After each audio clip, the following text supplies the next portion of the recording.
So, in this video, as the season is over, I just want to talk about LeBron. And seriously, that's it. I don't even want to talk about anything else. I just want to talk about how this season has been the most impressive season that I think we've ever had in history.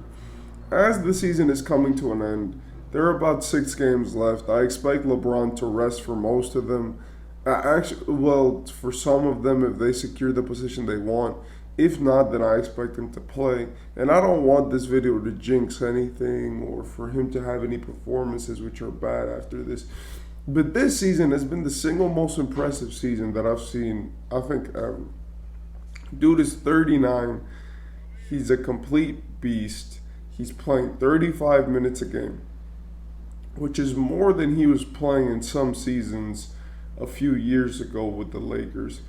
He played in 67 games and the season hasn't ended, which is the most that he's played since 2019, right? Well, not since 2019, since 2018, where he played 82.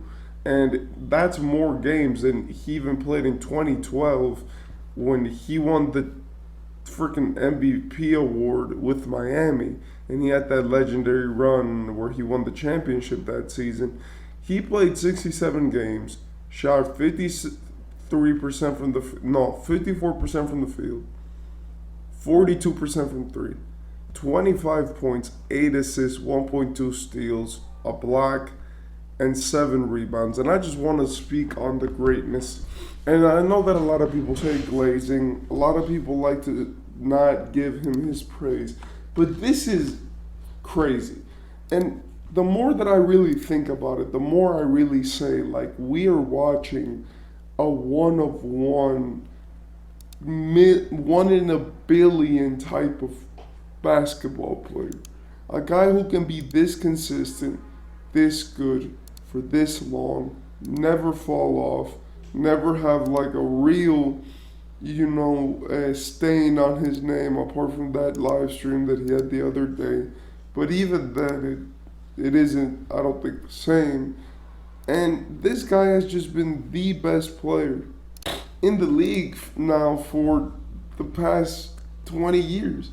He's been competitive. He's been in the playoff scene every year. And it's just crazy to me, the fact that this guy can still be this good. And we still have to really consider debating him for some of these debates. Like, first, I think LeBron has completely already ascended the not the greatest player debates. The dude is one of the greatest players of all time, like top 2. Right? We're not talking about top 3. We're talking about top 2.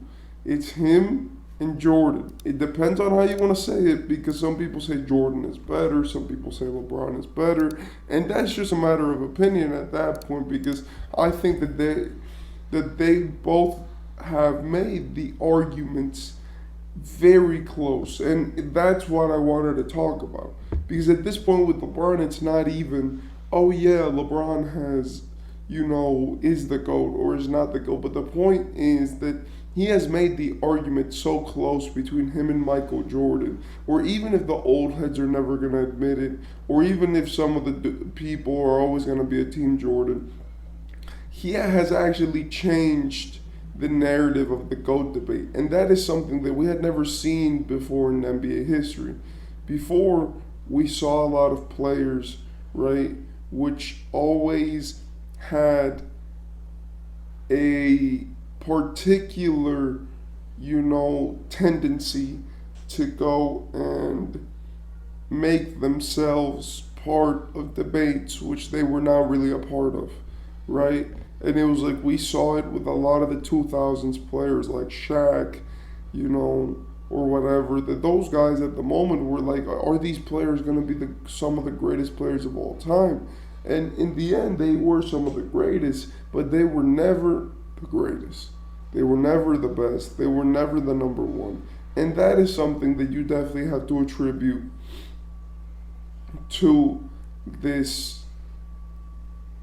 LeBron, because it's like LeBron has single-handedly given himself and put himself in that conversation with literally some of the worst career situations that a player can have.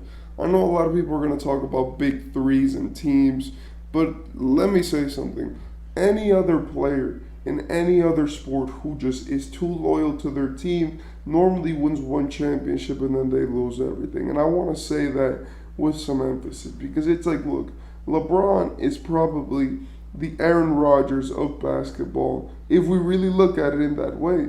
Extremely clutch, extremely good, but their team was always the proponent as to why they could never really win consistently. And that is just a reality, right? I don't even have to debate that because it's true. We all know that LeBron's teams were always garbage, right? They were always filled with subpar players and subpar competition. Not competition, I'm sorry. Subpar players, subpar coaches, and subpar systems. And he was always a player which had to carry them out of the mud. And even when he did get some good players, some good systems, and some good things, it was never really like other players had it because it's like he could never stick to one team. He had to move to get that. And for every other great player of all time, their original teams at least gave them the groundwork for them to be able to succeed. If they left or not was purely dependent on them. You understand? So it's like, and in my opinion, I think that we have examples from other sports to prove why LeBron leaving was the best decision. Look, I'm sorry, but there was no way that if LeBron would have never left Cleveland, then he would have became the player who he is now.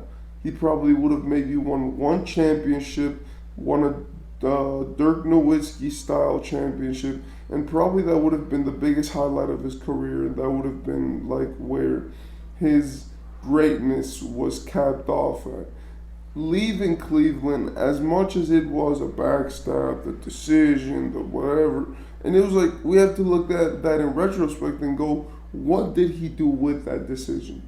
Well, leaving Cleveland made him win about 4 championships, one of them being for Cleveland. It made him be considered as the greatest player of this generation, and it gave him bouts with some of the greatest guys to compete in this current moment. He got to be able to finally have teams which were competent, built around him with great coaches and a great systems. And apart from all this, he also was able to fully exercise his own ability, have different situations, make sure that his family was well, and meanwhile, not having to comply to the system in Cleveland, the original system, and not having to have this loyalty which eventually he would go on to fulfill. Like today in the modern day, he's still the best Cleveland player of all time, and they still love him in that city. So it's not like leaving has changed anything for him. It's more than really being a Cavalier originally was not the best plan, you know? So it's like when I'm being analytical about this and when I see the conversations around LeBron, what I can say is that leaving was the best thing. We can see Aaron Rodgers in football. He, if you guys don't know, was a great player, never left his team, was always came up just short, and it was always his team which was selling him. You know, he was amazing. If you guys don't know about football, like he was a really freaking good. He was always amazing, and then eventually it happened that his team was just selling him. Right in the playoffs, his defense couldn't play. His coaches were not the best always, and it caused him to lose out on a lot of greatness just because of factors that he couldn't control. And that is what would have happened with LeBron. And simply, that is what was going to happen with him if he never left Cleveland. So, in my opinion, looking back, now that he said that he was going to probably retire soon, that there's not much time left, I do think that it is time for us where we need to start really giving him his praise, his love, before he leaves. Because after he leaves, the league is gonna shake up completely, and it's not gonna be the same.